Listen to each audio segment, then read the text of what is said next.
on here today. Yeah, yeah.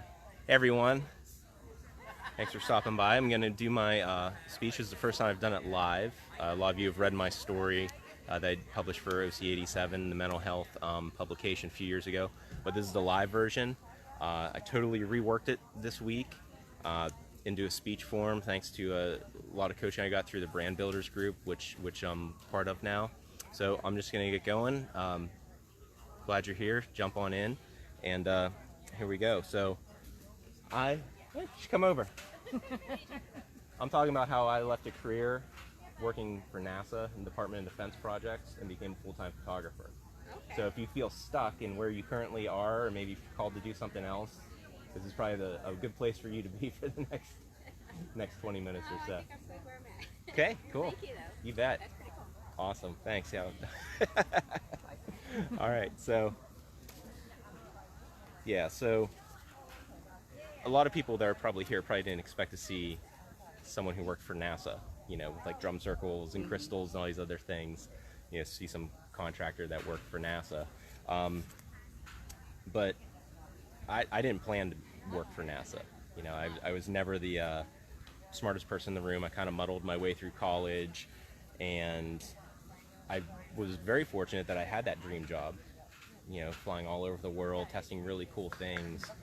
It was a dream job until it wasn't anymore. So what I'm talking about here is a lot of people don't believe that they can change, whether themselves or especially careers. A lot of people get stuck in career because, I know I was one. For years I was very unhappy with who I was as a person, actually for a majority of my life, until I had, an awakening. But unhappiness and unfulfillment in our jobs and our lives really just leads to this. It can lead to despair and a host of other health issues, sleep problems, anxiety, depression. And it's not only that, it's also, especially when people aren't engaged at their work, it affects the bottom line, because Price Waterhouse, which is a $43 billion company, did a study years ago to say, okay, our employees that are engaged, the employees that actually love to be here, how does that actually affect our bottom line? Because they're a management company. Their business is money. So they found that people that are engaged are 50% more productive. They're 33% more profitable, which is good for the bottom line. But on the human side of it, the employees that are engaged have a 56% higher customer satisfaction rating. So that exuberance and that satisfaction with their job, spills over into the customer experience. And then those engaged employees have a 44% higher retention rate, which just builds more customers and builds more money and keeps people further engaged. So being unfulfilled or feeling unfulfilled has countless ramifications. It's almost like a badge of honor in our culture right now to say, I hate my boss, or I hate my job. My boss is so lame. It's a badge of honor now. For 6 decades, a very successful restaurant's been TGIF. Thank God it's Friday. Built around that whole culture of, I can't wait for the work week to just be over. But positive change is possible, whether in how you show up in the world or how you show up at your job. I did, and anyone can, including you. Yeah. So one of the things that I like to do is obviously share my story, and I found a lot of people reach out to me like, hey, how did you make that leap? So I started putting out a weekly newsletter. So if you go to my website, meloraphoto.com, you can sign up for a free newsletter, and I send things out every week, the good, the bad, and the ugly. It's not just of like, hey, cool, check out this rock star I got to photograph this week, or look at this new piece of gear I got. It's actually, I like to share stories of triumphs, things that went well, but I also share when things didn't go well so people can learn from them. So that's just something I started doing. So when I was in college, I was on a phone interview, and this real nasally voice came on and said, hey, what do you think about rock climbing on Mars? On this phone interview. And I very flippantly said to them, are you going to pay for the airfare? And the guy, this voice on the other phone said, that's it, get him down here for an interview. I thought I blew it. I thought I totally blew the interview. And it turns out that the person I was speaking to was the lead test engineer for landing systems for a lot of the Mars missions that landed successfully in the 90s. and he saw my resume that I used to teach rock climbing, and realized, hey, here's someone who has some, moderate book smarts, but I can bring them in and we can go out into the field, because he led the teams that would actually go and simulate space environments or military environments and test these things. And his backstory was he was a former special forces guy in Vietnam. So he understood what it took to have people that were able to handle themselves under pressure and still have a modicum of book smarts. So for the next 15 years, they sent me all over the planet, from Alaska to Hawaii. I'm sorry, not Alaska, Antarctica. We were in the Mojave Desert, got to go to other garden spots like Sandusky, Ohio in February, which is just beautiful that time of year. But through all of that, I had my camera with me. And I would take it on these adventures with me, and I, was racking up, letters of commendation from the Department of Defense. I was, getting thank you letters from various space agencies across the planet. I was given gifts that were made from like parts of the space shuttle, like very cool stuff, but nothing actually mattered to me, because I just had this core belief that I'd held on to for decades that I was unworthy of praise. And I had zero confidence in myself. Despite these tangible successes and commendations, I really just didn't believe in myself. And that was probably the core limiting belief I had. And I just believed that I was going to ruin things and let people down. That's just what I believed, and I carried with me. And the coping mechanism for that was I had this veneer of perfection that I created, this almost like superhero veneer that I never, let people know when things were bothering me, or things were that would fail. I always volunteered for the hardest missions, the toughest things, and I'd always succeed. But if anyone ever challenged that perfect veneer, if I felt like I made a mistake, the way I coped with it was I would snap back with biting remarks that would just shut people down. I was very sarcastic, use my wit and everything in a very negative way, and I would just shut people down so as not to allow them to kind of peel beneath the layers and see how just vulnerable and just fragile I was. So around 2008, two things happened within months of each other that really just ended up shattering me as a person.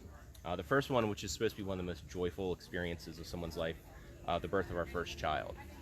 And we were very blessed. She was healthy, but I remember a few weeks after she was born that it was the first time I was left alone with her. And her mom went out to the store for a couple hours just to have some me time.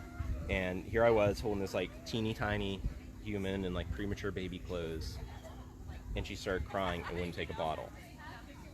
And for the next few hours I would hold her, try to give her a bottle, put her down, still crying, pick her up, walk her around, try to bottle, still crying. And it triggered in me, see, you do let down everyone that cares about you, especially your family. And that really started sending me to a pretty dark place. And then a few months after that, something happened that totally shattered me. I got a call on a beautiful day like today, on a Friday afternoon, that my best childhood friend had intentionally overdosed. And that just, it didn't break me, because broken things can be fixed. It shattered me. It's like dropping a glass on the ground, and it just pieces everywhere. And for weeks and what came to be months, I was just in this fog. I was present, like I was in the rooms, but I just wasn't there. I couldn't pull myself together. And I just remember one day, months after Nathan passed, I was just standing in my bathroom before work, and I didn't know what to do, but I knew like I couldn't go on like that. And I just remember standing there. I just closed my eyes, and I don't know why I said this prayer, because at the time I wasn't religious. I actually actively pushed away religion, but I probably saw this prayer on a coffee mug somewhere, and I just said, God, grant me the serenity to accept the things I can't change, the courage to change the things that I can, and the wisdom to know the difference. And when I said that, I felt this warm sensation come over me. And I wasn't in the shower, you know, I was in the bathroom, but it felt like someone had poured warm water over me. And I thought, I've either just straight up cracked up and lost my mind, or maybe there's something to God and healing.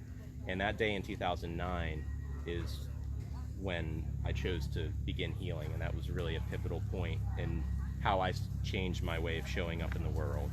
I became kinder, I was more patient with others, and eventually that transferred into myself. So when your way of being changes, it changes who starts coming around you and just appearing around you.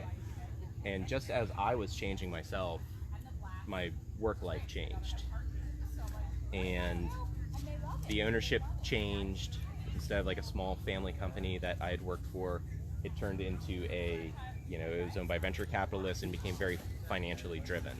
So the exploratory missions, the things that I really liked working on, started not being the focus of the company. And it wasn't only that, it was not being appreciated. There were numerous rounds of layoffs. People just kept, going out the door, and I was coming into this new way of becoming and showing up in the world. And I'm glad I did, because I was able to actually have conversations with the management team, because by that point I'd been there 15 years. I was one of the lead people, and it just wasn't clicking. And I started feeling something in myself changing, because through all these trips and everything, I had always had my camera with me, because I got a camera when I was 7. I wanted a gerbil. My mom, for some reason, thought, I'm gonna get you a camera and not a gerbil, probably because she realized she'd be cleaning up the gerbil. And during that time, as I became and growing as a person, my love of photography really got rekindled, and started a business on the side. But being a responsible, father of 3 by this point, I knew I couldn't leave a good paying engineering job. So after 15 years at the employee I worked at, as soon as I walked out the door at Penn State University, I went to another engineering company and had a 6-figure salary. They flew me to meetings in Asia in first class. We'd go to these like extravagant private dinners in downtown Shanghai. But at the end of it, I would leave work every day with this just kind of gray veil over everything. And I just felt listless. And I just knew that there was something more for me to be doing, but I let these noble obstacles of, finances, and a responsible person doesn't do that. But in that time, I had a few major breakthroughs with photography. National Geographic picked up one of my photos and featured it on their Your Shot website. A photographer that actually modeled my career after, his name's Jeremy Coward. He, I pitched an idea to him just over email, sent him a just blind email, and he replied and said that he loved it. And it was a personal project to help people tell their stories. And just to kind of frame it, Jeremy's the guy that photographs Taylor Swift and Kelly Clarkson, like super high-end person. And here he was saying, I believe in you and you got some good ideas. And then the last thing that really kind of completed the puzzle was I attended a networking group.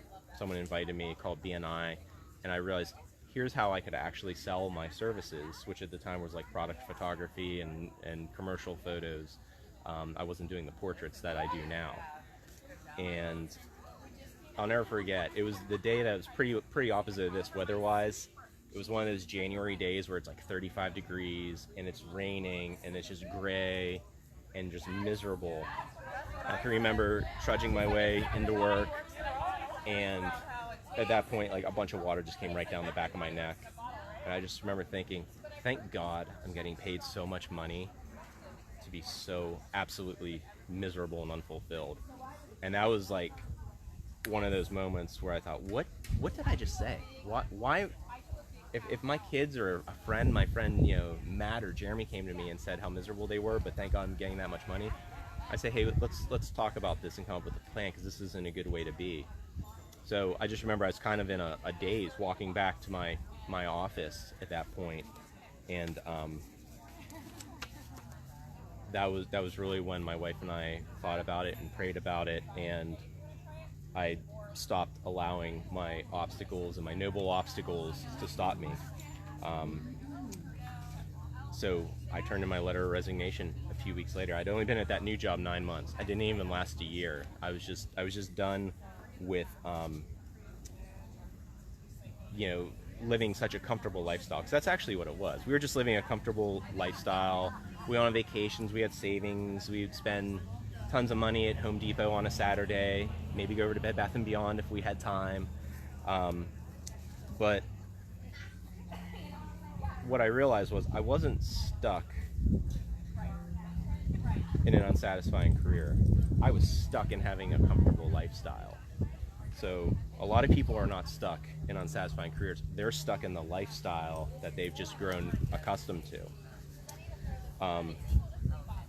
So that's when I went and did the photography full time, worked my way through, and once I got more confidence in myself, I realized that I could start directing people. So that's what was really holding me back from doing portraits, was I didn't want to look stupid. You know, those old fears like I had back in my old job, they kind of would creep back in. I didn't want to appear foolish in front of people.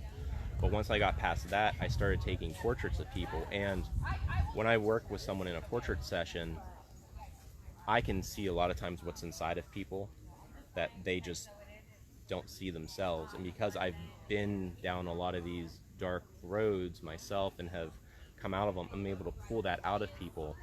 And people, a lot of times when they see their picture, they're like, oh my God, you made me look beautiful. And I'm like, I actually didn't. Yeah, I set up the lighting and the cool backdrop and whatever, but I'm just showing you whenever I'm in portrait sessions. So I've had so many people that come in, and it's really satisfying. That's why I've just steered my business towards portraiture, and not for just portrait's sake, but it truly helps people see themselves differently in a different way. So, you know, kind of wrapping this up, we're gonna, as they say, land the plane. So just to summarize, you know, I realized I was lost all those years ago, and that's one of the first things you do. It's like the saying goes, you know, if you're digging yourself a hole, the way to stop getting yourself deeper is first stop digging, you know, before you climb out. Just stop digging and making the hole deeper. So I realized I was lost, and over the years I was able to find myself.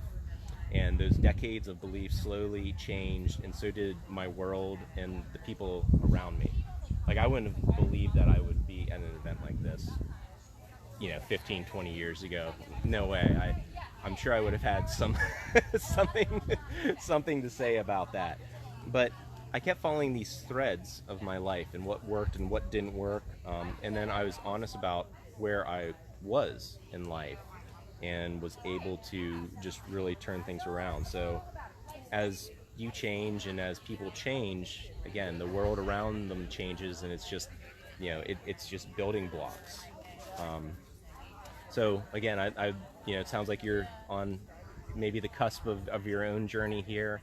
You know, I'd love for you to, you know, sign up for the newsletter and just, you know, keep in touch, because it's you know, it's like I said, I share what works and what didn't work. And you know, it could be anything from what inspires me, you know, what songs I'm listening to, or podcasts, things like that.